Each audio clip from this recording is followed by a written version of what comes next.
네, 계속 이어서 31번 문제부터 보도록 하겠습니다. 밑줄긋 이 사건에 대한 설명으로 옳은 것은 이라고 나왔죠. 자, 진중일기네요. 자, 진중일기는 조선 후기 평안도 가산과 각산 일대에서 일어난 이 사건의 진압 과정을 일기체로 기록한 거라고 나왔습니다. 자, 여기서 핵심 키워드는 바로 이겁니다. 조선 후기 평안도 가산과 곽산 일대에서 일어난 이 사건이죠. 조선 후기에 있었던 사건이고요. 이게 이제 평안도 가산과 곽산 일대에서 일어났고, 그 밑에 보면 뭐 우군칙이 참모였고, 이의저가 와주였고, 김창씨가 선봉이었다. 이런 말들이 나왔고, 그들을 중심으로 해서 이렇게 봉기가 일어났다. 자, 이거는 우리가 어느 정도 파악을 할 수 있는 문제예요. 조선 후기 평안도. 이걸 통해서 우리는 1811년도에 평안도에서 발생했었던 홍경래의 난이라는 걸 우리가 어느 정도 유추해낼 수 있다는 거죠. 홍경래의 난에 대해서 유추해낼 수 있다. 바로 이 홍경래의 난에 대해서 쓴 그 사건을 일기체로 기록한 것이 바로 진중일기라고 보실 수가 있죠. 그럼 홍경래의 난에 대해서 보기에서 골라내시면 되는 문제인데, 우리가 이제 홍경래의 난에 대해서 좀 더 한번 자세하게 한번 좀 짚고 넘어가도록 하겠습니다. 자, 홍경래의 난, 일단 일어난 배경을 한번 살펴보세요. 1811년이라고 한다면 언제적 얘기죠? 바로 세도 정치 시기입니다. 바로 세도 정치에 대한 불만이 아주 폭발하는 그 시기였다라는 거죠. 또한 이 평안도에서 왜 일어났냐? 바로 이 평안도 지역에 대한 평안도라고 한다면 우리가 이제 서북 지방이라고 합니다. 서북 지방. 이 서북 지방에 대한 차별 문제예요. 그 지역민들에 대한 차별 때문에 발생했었다라고 여러분들 파악해 두시면 되겠습니다. 이게 핵심이라고 볼 수가 있죠. 자, 그러면 어떤 식으로 전개가 되었는가? 주도 세력은 누구였냐면요. 일단 홍경래 난이라는 거에서 봤듯이 우리는 이제 이 몰락 양반이었던 홍경래라고 하는 사람이 주도를 했습니다. 홍경래의 주도로 일어났고요. 여기에 누가 참여했냐면 일단 영세 농민들이 참여했습니다. 이 세도 정치기에, 그 다음에 차별에 반발해서요. 그 다음에 중소 상인들이 참여하고요. 여기에 이제 광산 노동자들도 참여합니다. 등이 참여를 하는 형태로 이어지고요. 이후에 이제 일어났던 농민 봉기에 상당한 또 영향을 또 끼치는 게 바로 이 홍경래의 난이라고 보시면 되겠습니다. 자, 이 홍경래의 난에 대해서 여러분들 보기에서 한번 정답을 찾아보시면 되겠습니다. 1번, 청해군대에 의해서 진압되었다. 자, 청해군대에 의해서 진압된 건요. 우리가 이제 흔히 이모군란만 여러분 떠올리실 수가 있어요. 그런데 이모군란뿐만 아니고 우리 그 뒤에 있었던 갑신정변 때도 청나라 군대, 물론 이 갑신정변 때 청나라 군대의 절반이 청푸전쟁 때 들어갔지만 남은 절반이 있었지 않습니까? 그 절반이 또 역시 이 갑신정변 진압의 또 하나의 일원이 되었다라고 볼 수가 있죠. 자, 그렇기 때문에 이 청해군대에 의해서 진압되었다라는 것은 우리가 이모군란만 떠올리시면 안 되고요. 그 다음에 갑신정변도 같이 떠올리셔야 된다는 걸 말씀드리겠습니다. 두 번째, 선해청과 일본 공사관을 공격하였다. 선해청, 일본 공사관. 선해청 같은 경우는 이제 급여를 주는 그런 곳이거든요. 선해청. 거기다 이제 일본 공사관. 일본 공사관이 여기 관련이 있는 게 뭐냐면, 우리가 당시 이제 그 개화정책, 통일기범을 설치하면서 이제 군사적인 개혁을 하게 됐죠. 그러면서 이제 신식군대였는데 별기군을 창설하게 됩니다. 자, 그 별기군의 교관이 바로 일본인 교관. 그 일본인 교관이 머물렀던 곳이 공사관. 자, 그렇기 때문에 요거는 뭐와 관련이 있다? 이모군란과 관련이 있다. 라고 볼 수가 있죠. 3번, 몰락 양반 출신이 유계춘이 주도했다. 몰락 양반 출신. 자, 역시 홍경래도 몰락 양반 출신이긴 합니다만은 여기서 유계춘은요, 바로 진주밀란. 여기 홍경래는 아니고 진주밀란의 대표적인 인물이라고 보시면 되겠습니다. 이 진주밀란이 전국적으로 확대가 되면서 이제 임술농민봉기로 확장이 됐죠. 예. 임술농민봉기. 언제적 얘기죠? 세도정치기 말입니다. 1862년도에 발생했습니다. 4번, 남접과 북접이 연합해서 조직적으로 전개되었다. 우리 남접, 북접 나면 뭐와 관련이냐? 동학농민운동과 관련이 있습니다. 우리 포접제라는 거, 그쵸? 교세 확장, 동학의 교세 확장과 관련해갖고 이제 포접제라는 게 있었지 않습니까? 자, 여기서 이제 남접의 대표적인 인물이라고 한다면 누가 있을까요? 전봉준, 뭐, 김계남, 손화중, 이런 인물들이 대표적인 인물이고요. 북접은 당시 동학의 2대 교주였다고 할 수 있는 최시영이 대표적인 북접이었습니다. 그런데 이 남접과 북접이 연합해서 조직적으로 전개했다. 요거는 사실 동학농민운동이라 해도 맞아요. 그런데 동학농민운동 중에서도 2차 봉기예요. 2차 봉기 때 이 남접과 북접이 연합했고, 사실상 1차 농민봉기는 누가 주도했냐면 남접이 주도했어요. 예. 전봉준을 중심으로 해서 남접이 1차 농민봉기를 주도했다라고 보실 수가 있다는 거죠. 5번 가겠습니다. 세도정치계의 수탈과 지역차별에 반발해서 일어났다. 정답은 그래서 5번이 되겠습니다. 32번으로 가겠습니다. 가인물이 실시한 정책으로 옳지 않은 것이니 옳지 않은 것은 고르는 문제입니다. 보겠습니다. 자료는 고종의 즉위로 권력을 장악한 가 인물이 쓴 편지래요. 자, 그는 이항선 적군에 대한 대응 방안으로 서리와 장교를 상인으로 위장시켜 서서히 동정을 살피라고 하고 있다. 이 편지를 통해 서양 세력의 접근에 대처하고자 했던 그의 무엇이 나와 있냐? 통상수교 거부 의지를 단편적으로 살펴볼 수 있다라고 나왔습니다. 통상수교 거부 의지의 어떤 그런 대표적인 인물이라고 볼 수 있고요. 이러한 통상수교 거부 의지는 무엇을 통해서 신미학료 직후 그가 세운 척합의를 통해 확인할 수 있다라고 나왔습니다. 자, 통상수교 거부 의지, 그 다음에 척합의 건립, 요하고 하면은 여러분들 누굴 떠올릴 수 있나? 바로 흥선대원군이라는 거 여러분들 쉽게 골라낼 수 있는 문제입니다. 2점짜리지만요, 1점에 가까운 그런 문제라고 볼 수가 있어요. 흥선대원군. 흥선대원군 같은 경우는 이제 12살에 이제 왕위에 올랐었던 고종을 대신해서 10년 동안 섭정을 하게 됐죠. 그 가운데서 섭정을 하는 동안 통상수교, 그렇죠. 통상개화가 아닌, 문호개방이 아닌 통상수교 거부 정책에 대한 의지를 아주 단호하게 드러내기 시작합니다. 결국은 이제 흥선대원군이 1873년 10년간의 무소불위의 어떤 권력이 마무리가 되자 이제 그 이후에 이제 어떤 개항의 움직임이 서서히 드러나기 시작한다라는 거죠. 흥선대원군 시기에는요, 사실상 어떤 대외 정책의 모습은요, 통상수교 거부 정책입니다. 흥선대원군이 집권한 시기의 모습을 한번 간단하게 한번 살펴보면요, 세도 정치 시기가 한 60년 동안 이어졌습니다. 근데 흥선대원군이 이제 집권자로서 자리하고 있을 때는 일단 기본적으로 뭐였냐, 왕권이 상당히 추락한 상태였어요. 그래서 왕권 강화, 그래서 세도 정치를 타파하고 그 다음에 서원을 철폐하면서 그 다음에 경복궁을 중건하면서 왕실의 위험을 올리고자 했던 어떤 왕권 강화 정책의 모습이 있었고요. 대외적으로는 통상수교 거부 정책의 의지를 이렇게 단호하게 드러내기 시작했다. 이렇게 기억하시면 되겠습니다. 흥선대원군입니다.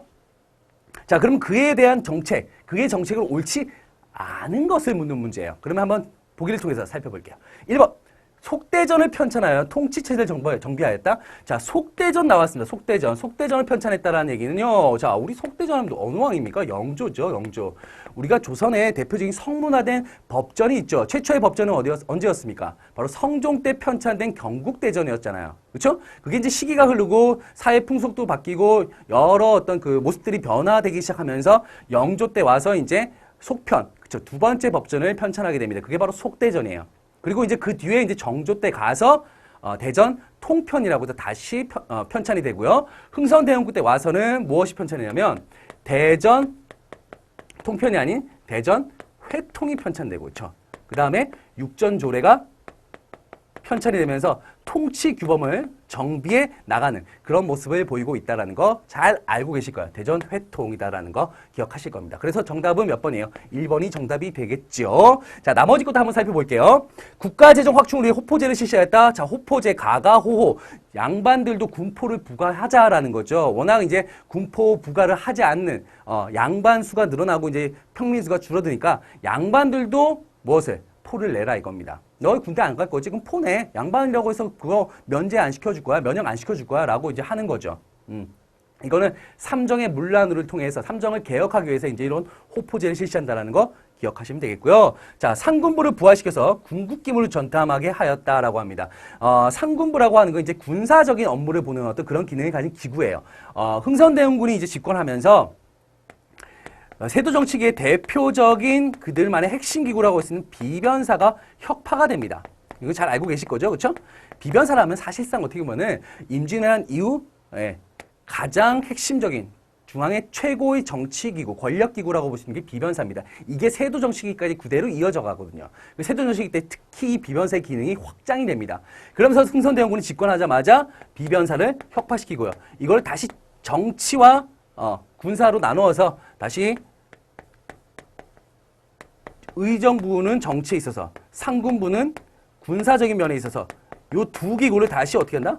부활시키는 모습을 부활시키는 정책을 추진하게 됩니다. 상군부. 자, 그렇기 때문에 3번도 맞는 내용이에요. 4번. 경복궁을 중건하여 왕실의 권위를 세우고자 했다. 자, 경복궁이 이제 임진왜란 때 불타버렸다가 그냥 놔둔 상태로 그냥 폐허가 된 상태로 그대로 놔뒀었는데 이걸 다시 중건하는 모습들을 보입니다.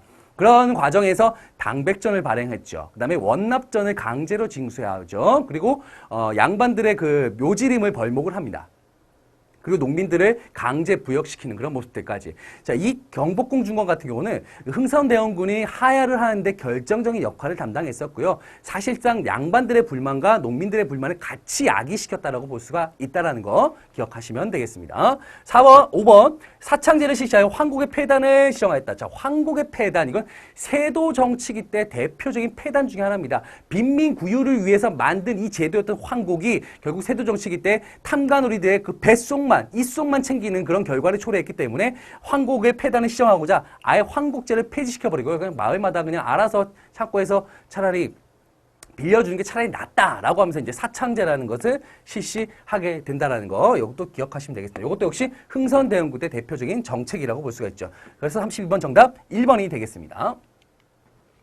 33번 갈게요. 가나 인물의 활동으로 옳은 것은 이라고 나왔죠. 그림으로 보는 역사 인물입니다. 가가 어떤 인물이고 나가 어떤 인물인지 한번 보도록 하겠습니다. 자, 가는요. 다 나와 있습니다. 박지원의 손자라고 나왔네요. 나는 임술련의 농민봉기가 일어났을 때 임술농민봉기입니다. 1862년. 안핵사로 파견되어서 탐관오리의 엄중처벌과 삼정 이정청의 설치를 요청하였으로 나왔습니다. 자, 가 인물이 어떤 인물일까요? 박규수입니다. 박지원의 손자 박규수입니다. 자, 박규수. 그 다음에 나는요. 을사늑약이 체결되던 소식을 들은 나는 을사오족을 처벌하는 상소를 올린 후 태인에서 자, 을사늑약 체결 이후에 태인에서 의병을 일으켰답니다. 자, 을사의병을 일으켰네요. 그렇죠? 그 다음에 스시마 선문호로 끌려갔다라고 나왔습니다. 자, 요 내용을 통해서 우리는 나는 누가고 알 수 있죠? 바로 최익현이라고 파악할 수가 있다는 겁니다. 자, 이 박규수와 최익현. 한번 그 업적들을 가볍게 한번 살펴보도록 하겠습니다. 자, 박규수 같은 경우는요, 일단은, 청의 사신으로 갔다 옵니다. 양반 출신이죠. 청의 사신으로 갔다 와서, 서양의 어떤 그런 침입을 막기 위해서는 우리가 무엇이 필요하다? 통상개화를 해야 된다라고 주장을 합니다. 대표적인 통상개화론자라고 볼 수 있죠. 그를 통해서 문호를 개방하자라는 어떤, 철학을 가지고 돌아오게 되죠. 이후에, 어디죠? 임술농민봉기 때, 안핵사로 파견이 돼요. 이 임술농민봉기를 조사하기 위해서 이제 안핵사로 파견이 돼서, 정부에다가 뭐라고 이제 요청을 하냐? 이 문제는, 임술농민봉기는 삼정의 문란에 이 문제가 있다. 있기 때문에 삼정 이정청을 통해서 이거를 어떻게든 간에 해결해야 된다라고 해서 삼정 이정청을 건립을 요청합니다. 이정청이죠. 삼정 이정청 설립을 요청을 하게 되죠. 요청을 하게 되고 실시하게 됩니다. 하지만 미봉책에 불과했었다라고 이제 알고 계시고 있죠. 자, 그 다음에 또한 요거 하나 좀 알아두셔야 되는 게 박규수가요. 평양감사로 있던 시절입니다. 이거 흥선대원군 집권 시기예요. 평양감사로 있던 시절에 미국의 상선이었던 제너럴 셔머너가 대동강 에 나타나서 이제 마구마구 행패를 부리고 약탈을 일삼습니다. 통상을 요구하면서요. 그럴 때 이제 평양 감사를 했던 박규수가 평양 군민들을 동원해서 자, 우리가 이제 화공작전이라고 하죠. 뗏목을 쫙 보내가지고 불에 태워버립니다. 제너럴 셔머너 소실 사건의 대표적인 인물. 그때 주도했던 인물이 바로 박규수입니다. 제너럴 셔머너 사건 소실 때 평양 감사를 있었습니다. 최익현 보겠습니다. 최익현 같은 경우는 우리가 일단은 기본적으로 알고 가셔야 될 게 흥선대원군 하야를 주도했던 인물이 바로 이 최익현이죠. 최익현. 흥선대원군 하야, 대표적으로 흥선대원군 하야에 있었던 결정적인 배경은 아까 경복궁 중건도 있고요. 그 다음에 뭐 서원철폐 같은 것도 있습니다. 양반들의 불만, 그때 호포제 실시, 뭐 이런 것들도 양반들이 상당히 불만을 많이 가졌거든요. 자, 그런 가운데서 이제 최익현이 주도를 해서 흥선대원군이 이제 하야하고 이제 친정이 시작된다라고 볼 수가 있고요. 그 다음에 개항 이후, 개항 시기 때, 외양일체론을 주장합니다. 외양일체론. 외와 서양은 같은 놈들이야. 외놈과 서양 놈들은 같은 놈들이야. 외양일체로. 그러면서 개항 반대운동을 펼치죠. 개항 반대운동을 펼칩니다. 이때 뭐 고래 도끼를 들고 나타나서 제 상소문을 들어주지 않으면 제가 이 자리에서 이 도끼로 찍어서 죽겠습니다. 뭐 이런 정도로 강력한 또 의지를 드러내기도 했었습니다. 그리고 을미사변 때는요. 을미사변 때라든가 그렇죠. 1895년 을미사변 그리고 단발령 때 또 강력한 저항의 모습을 드러내기도 했고요. 을사늑약 체결 때, 그렇죠? 늑약 체결 때는 스스로 의병을 일으켜서 의병을 주도합니다. 주도를 하면서 테인에서 의병을 주도했으나 결국은 체포됐죠. 체포되고 어디로 끌려간다? 예, 쓰시마, 예, 대마도로 예, 끌려갑니다. 쓰시마로 유배를 가게 됐죠. 이때 이제 쓰시마 도주, 그래서 흔히 이제 대마 도주라고 해요. 대마 도주가 이 최익현을 상당히 존경했다고 하죠. 그래서 이제 많은 음식들을 가져다 주긴 했는데 최익현이 외놈들이 가져다 온 음식은 한 모금도 한 입도 되지 않겠다라고 하면서 이제 결국은 이제 단식을 선언하시면서 아사에서 죽음을 맞이하는 그런 최후를 맞게 된다는 거 정도 기억하시면 되겠습니다. 자, 여기에서 이제 관련된 거 이 정도만 기억하시면요. 여기 문제는 쉽게 풀이하실 수가 있습니다. 가보겠습니다. 대동강으로 침입한 제너레이션을 불태웠다. 네, 1번이 정답이 맞네요. 2번. 북학의를 저수해서 청의 문물을 주장하였다. 북학의입니다. 자, 대표적인 이제 중상주의 실학자라고 볼 수 있죠. 누구입니까? 박제가라고 볼 수 있죠. 박제가. 3번. 대한강복회를 조직해서 친일보호를 추진했다. 대한강복회 하면은 1910년대에 국내에서 활동했었던 대표적인 비밀결사단체입니다. 독립의군부가 있고요. 그 다음에 대한광복회가 있습니다. 자, 대한광복회 같은 경우는 이제 박상진,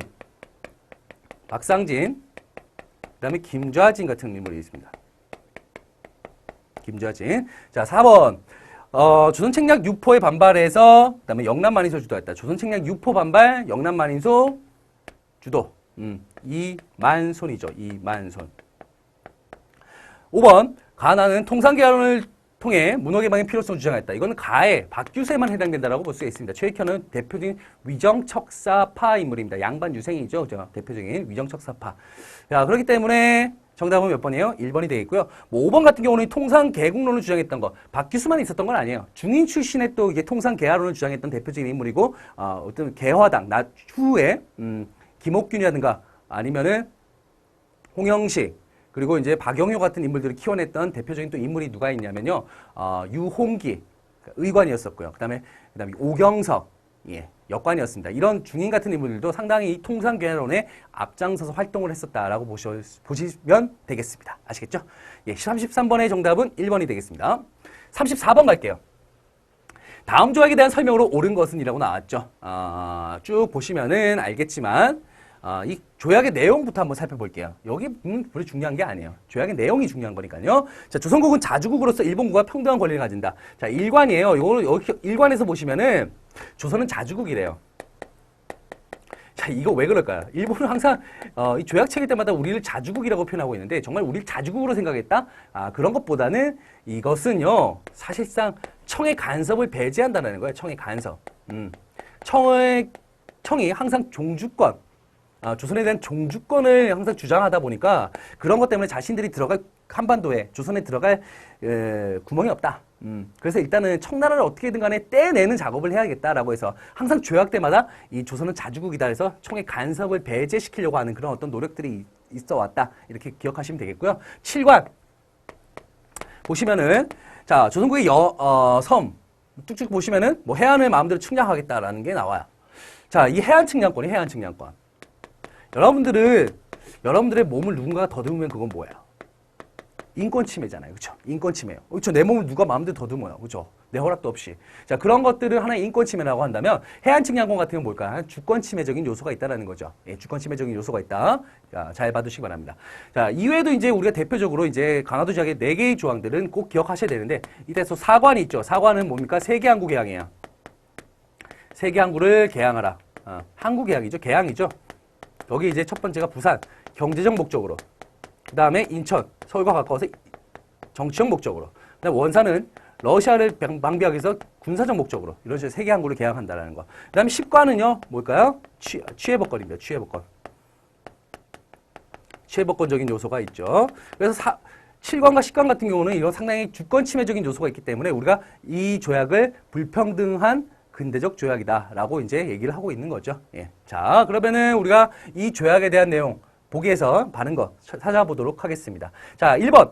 갑신정변의 원인에 대해 체결되었다. 자, 조선과 일본 간의 관계만 보고는 우리가 이제 이 문제를 한번 보도록 하겠습니다. 갑신정변의 원인이 되었다라는 거, 우리가 갑신정변의 원인에 대해서 체결한 조약은요, 무슨 조약이냐면, 한성조약이죠, 한성조약. 한성조약은 이제 갑신정변 때 이제 갑신정변 이후에 이제 맺어진 조약인데 갑신정변 때 이제 일본인들이 상당히 일부가 죽고 그다음에 일본 공사관이 또 불타없어졌다. 이런 이유를 대서 우리 조선에게 배상금을 또 요구하는 그런 일이 또 벌어지게 됩니다. 자, 이건 관계가 없습니다. 2번 조약 체를 반대해서 민영화를 자결했다. 이 조약 체결, 이 조약은요. 여기서 조약은 뭡니까? 을사늑약을 얘기하고 있습니다. 을사늑약. 민영화는 이제 유서를 남기고 자결하게 되죠.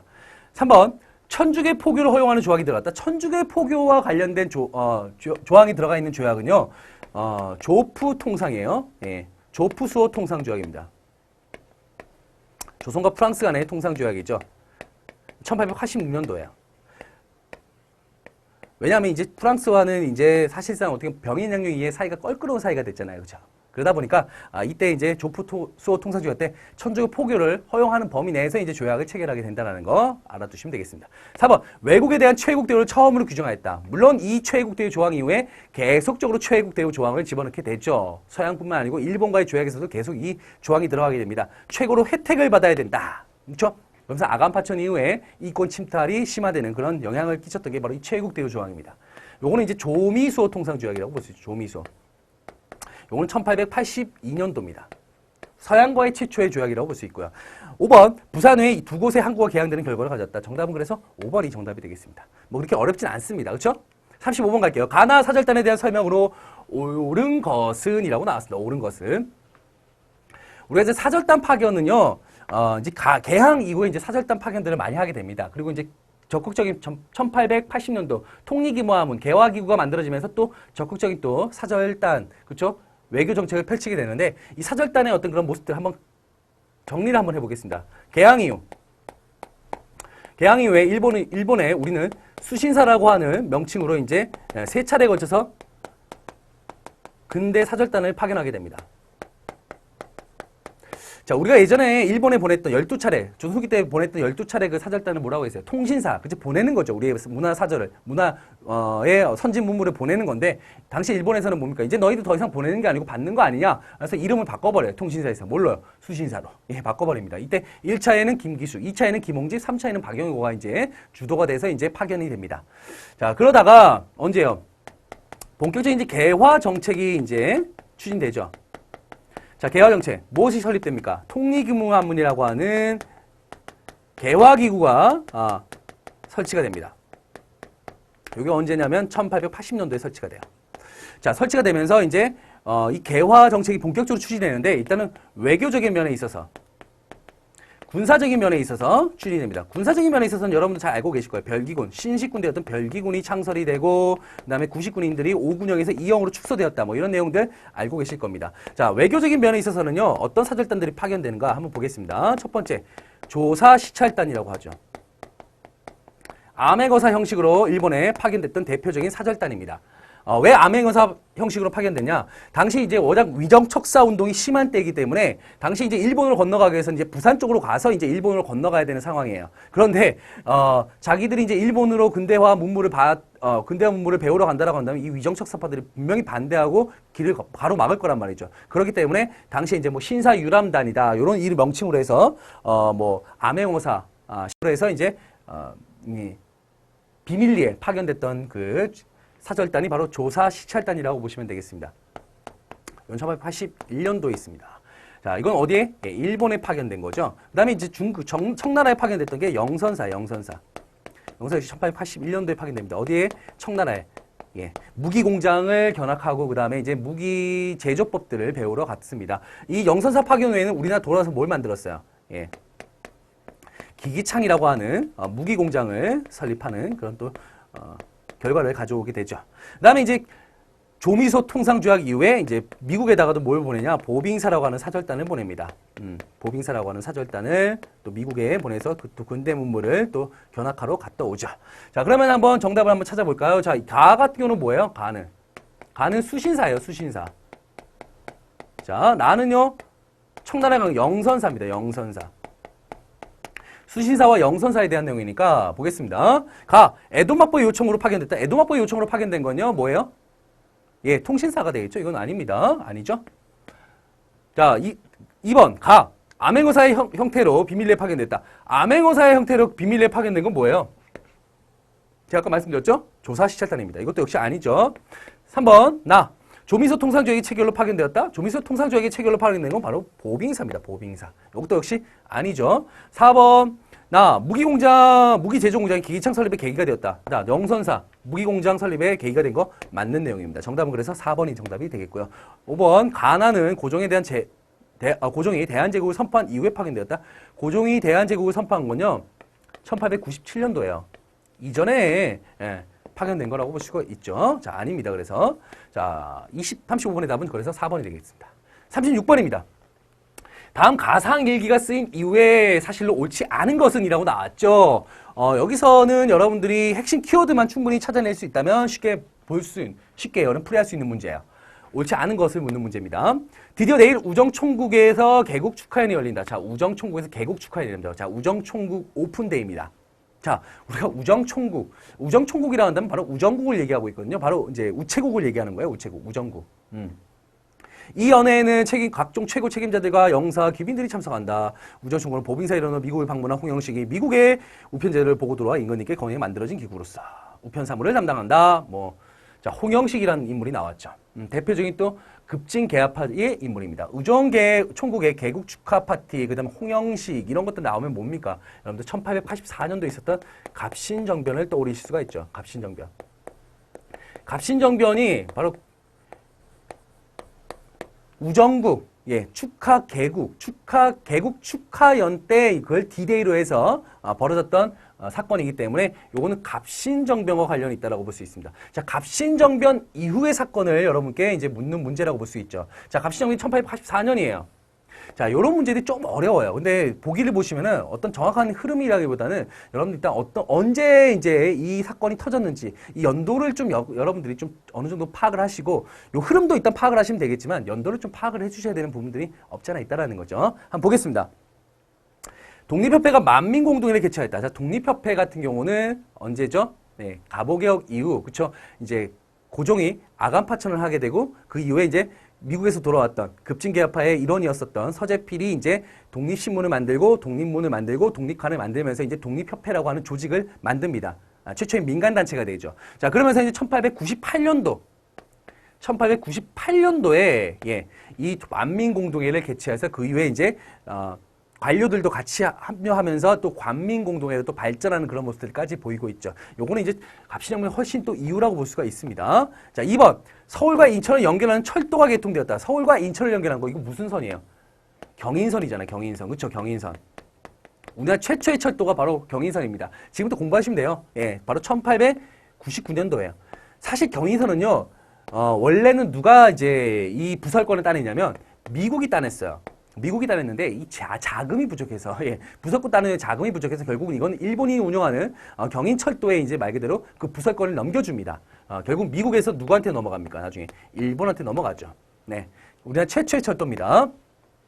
3번 함경도 덕원 주민들에 의해서 원산학사가 세웠다. 원산학사가 세워진 거 우리나라 최초의 근대적 사립학교 관민협력에 의해서 만들어진 학교입니다. 요거 같은 경우는 언제냐면 1883년도예요. 그래서 정답은 3번이 정답이에요. 3번. 조금 어려울 수 있습니다. 1점짜리라고 하지만 1점짜리 다행이에요. 좀 어려운 문제인데 1점으로 지금 이제 배점을 해놨네요. 4번. 황실이 자본을 투자한 한성전기회사가 설립되었다. 한성전기회사 요 1898년도입니다. 한성전기회사. 한성전기회사라고 하니까 우리나라 회사라고 생각할 수도 있겠지만 일단 황실에서 자본을 투자한 건 맞아요. 거기에 이제 미국의 어떤 그런 기술 제휴가 이제 있었다라는 거죠. 콜브란이라고 하는 사람의 기술 제휴가 있었고요. 결국 그래서 이제 최초의 이제 전차가 이제 만들어지게 되는데 그 전차 노선이 어디였었냐? 청량리부터 해서 서대문까지 최초의 전차 노선이라고 볼 수 있습니다. 그다음 한성전기 회사에서 해낸 일이라고 볼 수 있습니다. 1898년도입니다.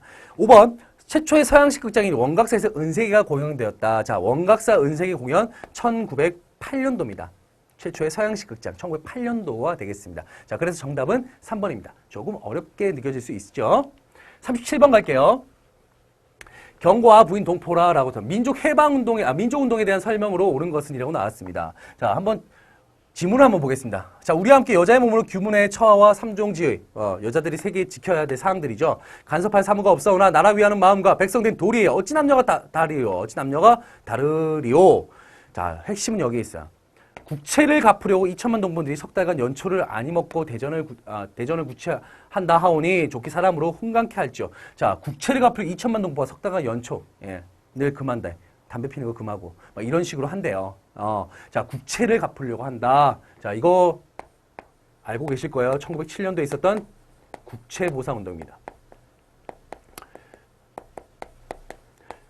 자, 국채보상운동. 이게 예전에 우리가 이제 1997년 말에서 1998년 초에 있었던 금모으기 운동하고 거의 똑같아. 유사하다라고 볼 수 있습니다. 자, 국채보상운동. 한번 내용을 한번 살펴볼까요? 어디에서 시작됐을까요? 대구에서 시작됩니다.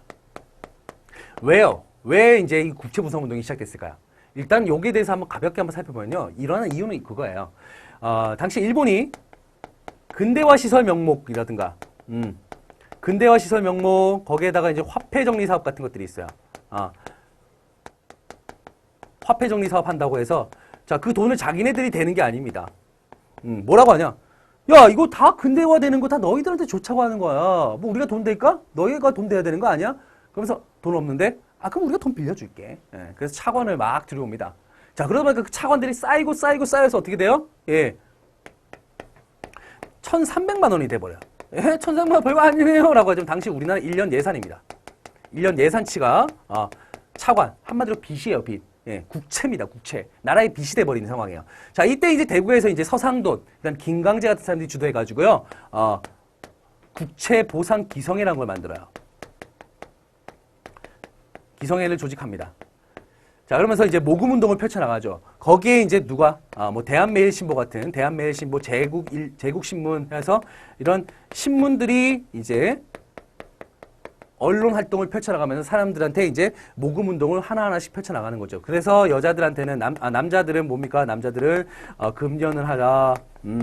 여자들은 집에 가지고 있는 비녀라든지 반지 꺼내서 바쳐라. 가져와라. 이런 거 모아서 우리 돈 갚자. 1,400만 원 갚자. 이게 바로 국채보상운동이라고 보시면 되겠습니다. 자, 그럼 한번 보기를 통해서 살펴볼게요. 1번, 근우회 주도로 전개됐다. 근우회는요, 이거 1927년, 일제강점기 1927년도에 조직된 거예요.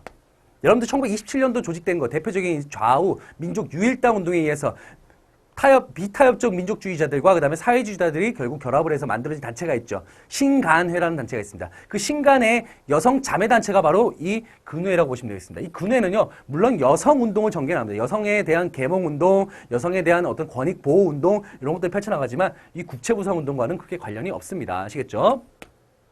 평양에서 시작돼서 전국으로 확산되었다. 평양에서 시작되었다. 전국 확산되었다. 이거는 이제 국채보상운동하고 이제 상당히 좀 관련해서 많이 나오는데 이건 물산장려운동입니다. 물산장려운동. 이건 대구에서 시작됐잖아요. 그렇죠? 물산장려운동. 2번은 물산장려운동.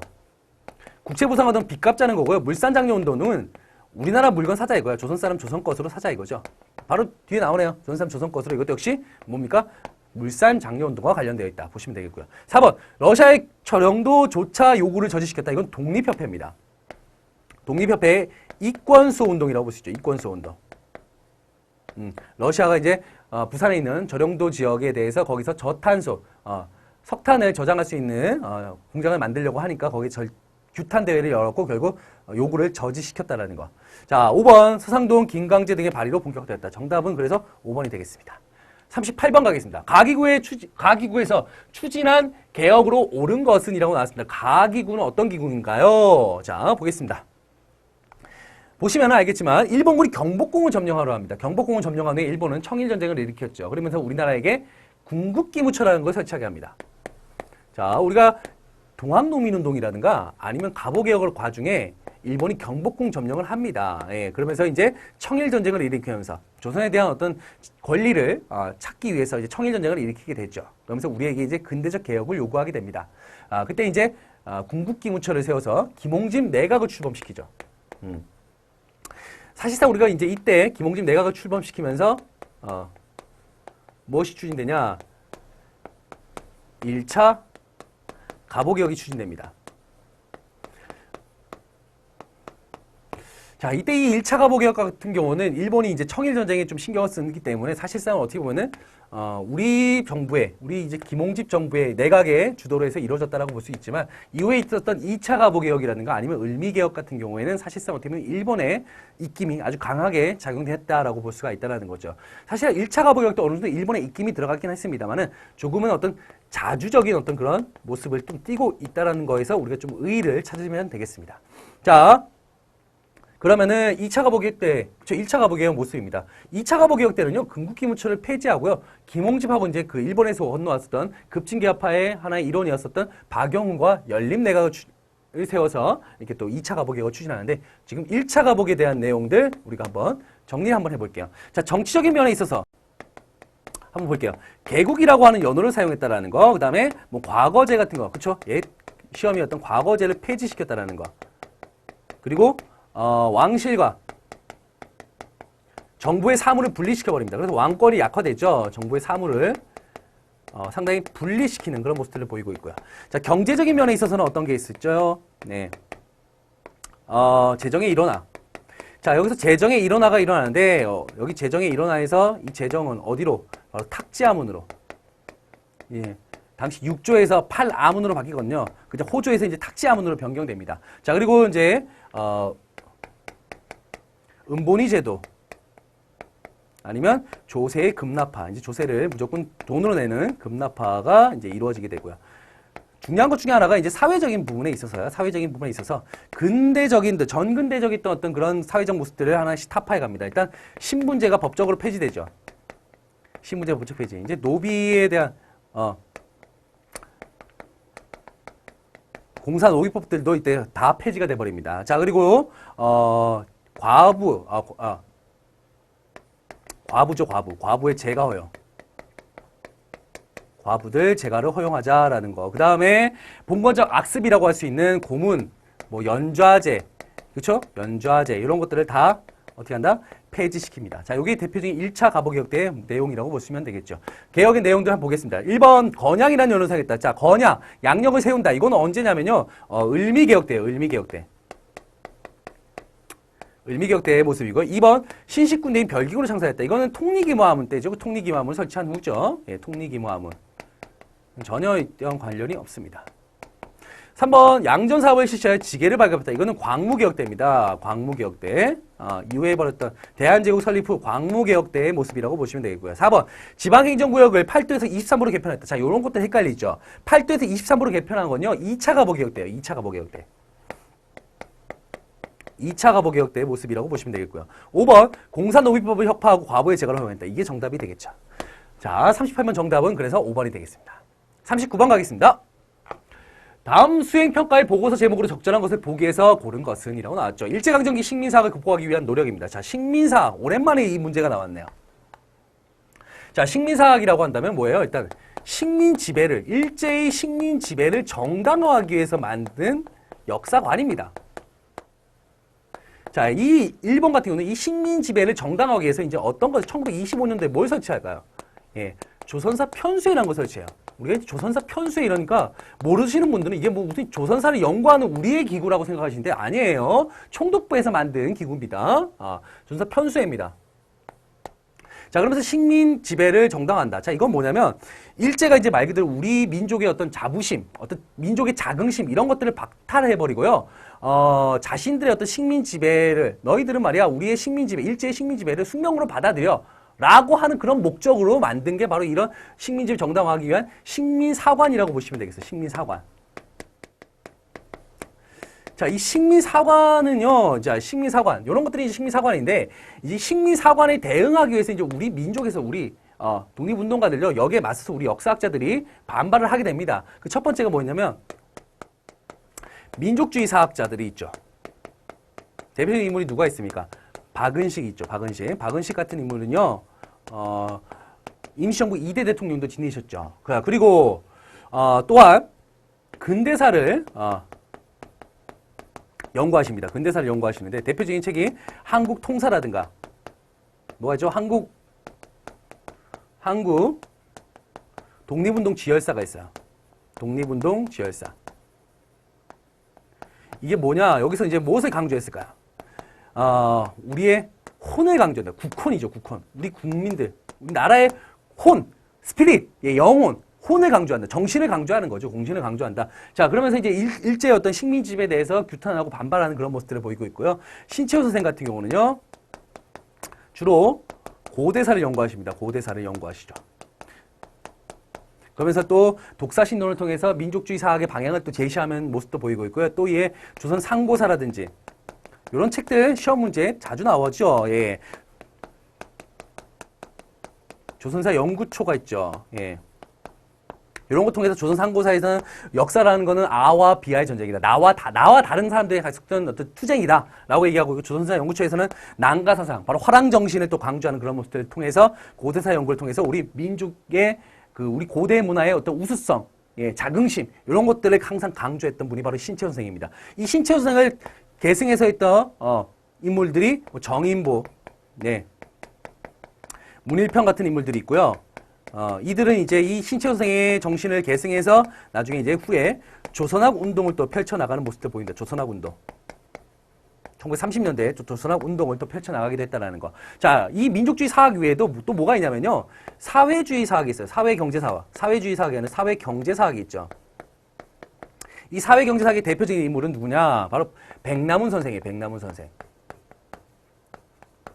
백남훈 선생은 조선사회경제사라는 책을 통해서 조선사회경제사라는 책을 통해서요. 무엇을 강조하냐? 무엇을 얘기해 줄 거야? 일제 식민사관 중에서 정체성론이라는 게 있어요. 자, 식민사관의 정체성론을 반박합니다. 일본에서 말한 정체성론이란 건 뭘까요? 너희들은 말이야 고대국가 단계에서 정체돼 있어. 자, 그런데 말이야 우리가 이제 너희들은 이제 그 고대국가에 정체돼 있는 상황을 우리가 근대화 시켜주는 거 아니겠어? 감사한 줄 알아야지. 일본에서 주장하는 게 바로 그런 거예요. 자신들은 우리를 식민지배라기보다는 우리를 근대화 시켜줬다라는 것으로 이제 자신들의 지배를 정당화시키는 거죠. 하지만 우리도 백남훈 선생이 조선사회 경제사에서 우리도 세계사적 이제 유물론적 어떤 세계관에 입각해서 발전하고 있었다. 발전이 계속되는 게 있었는데 너희들이 우리를 근대화시켜준 게 아니다. 우리가 발전하는 단계에서 너희들은 우리를 식민지배한 것이다. 라고 이제 얘기를 하고 있는 거예요. 거기에 대해서 절대적으로 반박을 하고 있는 거죠. 자, 이런 모습들 여러분들 찾아내시면 되겠습니다. 자, 보겠습니다. 이종의 동사를 조사하라. 동사. 이종의 동사. 처음 들어보는 거죠. 이거 조선 후기 때의 역사서입니다. 고구려를 연구한 거예요. 고구려. 네, 고구려를 연구한 책이야.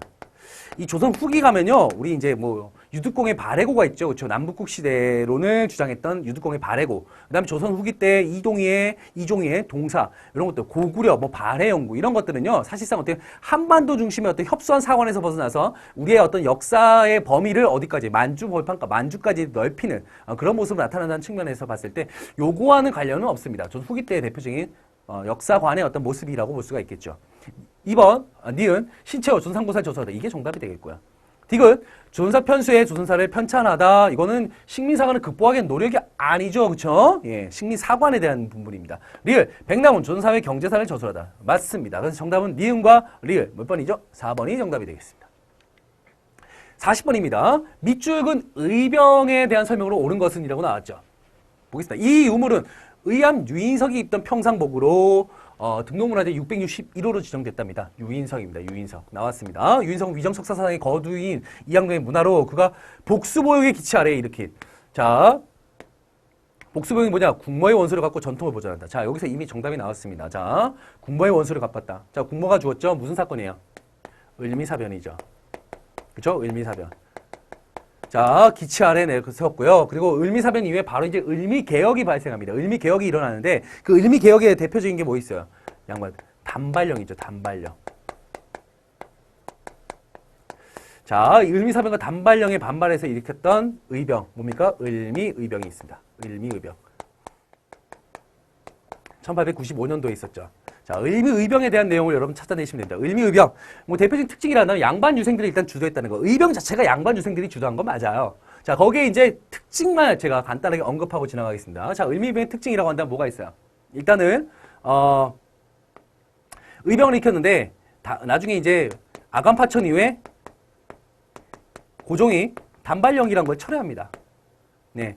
자, 이 단발령이라고 한다면 이제 머리를 자르는 거죠. 당시 이제 뭐 최익현 선생 같은 이런 얘기를 했죠. 내 목을 자를지언정 내 머리카락은 자를 수 없다. 신체 발모는 수지 부모. 예. 부모님에게 받은 이 신체의 어떤 모든 털에기든 다 부모님부터 나온 것인데 이걸 어찌 자를 수 있냐? 말도 안 되는 얘기다라고 이제 주장을 하게 됩니다. 하지만 이제 고종이 단발령을 철회하고요. 그리고 자진적으로 해산을 할 것을 권고합니다. 또 왕의 말이라면 또 역시 안반주색들은 또 듣죠. 내가 철회했으니까 너희들 자진적으로 해산해라 라고 하니까 이제 자진 해산해서 의병 투쟁이 결국 마무리가 되죠. 자, 여기에 대한 간단한 특징들이니까요. 옳은 것을 찾아내시면 됩니다. 단발령의 시행에 반발해서 봉기했다. 자, 정답 1번이 되겠네요. 그쵸? 매우 쉬운 문제예요. 해상군인의 합류로 군사력이 강화됐다. 이거는 1907년도에 있었던 정미의병입니다. 정미의병. 3번 봉오동에서 일본군을 상대로 거두었다. 이 1920년도에 있었던 봉오동 전투네요. 예, 봉오동 전투. 봉오동 전투하면 이제 홍범도 장군이 나와야겠죠, 그렇죠? 4번 조선 총독부의 국권 반환 요구서를 발송하였다. 국권 반환 요구서를 발송한 건요, 뭡니까? 독립의군부입니다. 의군부. 최익현의 제자라고 할 수 있는 문화생이었었던 임병찬이 주도해서 이제 복벽주의. 다시 이제 왕권을 다시 실현시키려고 하는 복벽주의를 내세워서 독립의군부를 통해서 국권 반환 요구서를 발송했지만 완전히 묵살당하죠. 네. 5번 국제법상 교전단체 승리될 것을 요구하였다. 자, 이거는 역시 정미의병 때의 모습이라고 보시면 되겠습니다. 자, 그래서 정답은 1번이 정답이 되겠습니다. 자, 이렇게 40번까지 한번 풀어봤고요. 바로 이어서 41번부터 50번까지 또 풀이하도록 하겠습니다.